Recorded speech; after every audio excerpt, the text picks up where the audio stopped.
there's an exploration that goes on with us.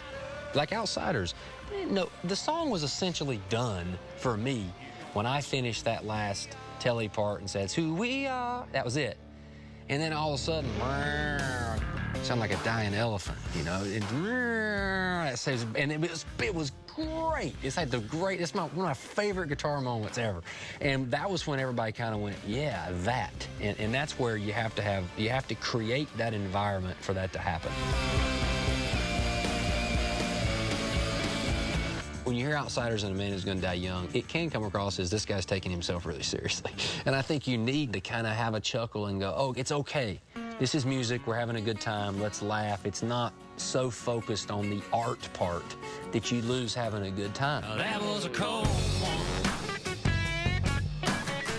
Cold One is probably my favorite track on the album. And we did the vocals on this one. I had always wanted to cut the main part, lead part, and the harmonies at the same time.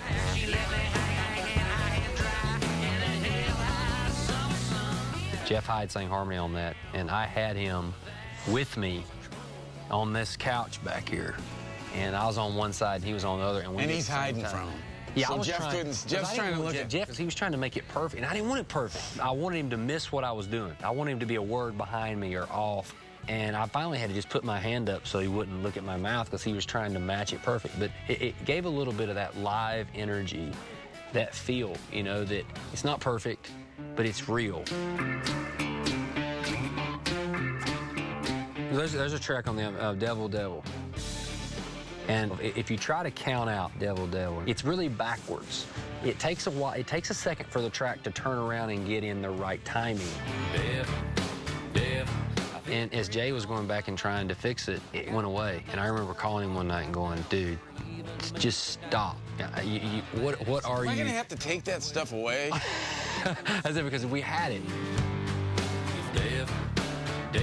And honestly, Craig, my drummer, he didn't really have it counted right. And that's what I loved about it, is he wasn't playing from his memory. He was playing hanging on. He was playing from his heart. Well, you know what it was? It's this. Yeah.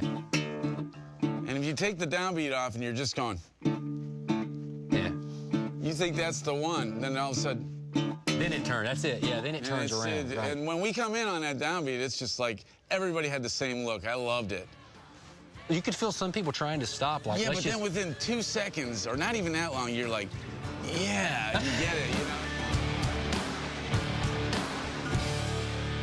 Even at the beginning of the record, we talked about several poems that Eric was inspired by, and just the idea of a spoken word coming from a dark place. We had something else we were going to put in between Dark Side and Devil Devil, and at the last minute, it didn't happen. So I stayed up 48 straight hours, and I wrote Princess of Darkness. And I remember being at Opry Mills Mall parking lot in Nashville, Tennessee, and I needed a way to send it to Jay to see if it would fit with this musical bed that was already there. So I put it on my iPhone, and I did it so I could read it. I could read it down. So I hit record, and I read this poem, and I hit send. No more thought out than that. That's it. Hit send. And Jay went in and put it in this bed where this musical thing was. Quickly, just to kind of get a blueprint. Is this going to work or not? You know. And that ended up being 95%. Yeah, we couldn't beat it. We never could beat the way my delivery was in the Opry Mills parking lot, not knowing that this is my performance for the album. But it was just so natural, and maybe it isn't the most technically great sounding, but if it's the right emotion, if it's the right feeling, leave it. She lurks in friendly shadows, but she's a junkie with a limb.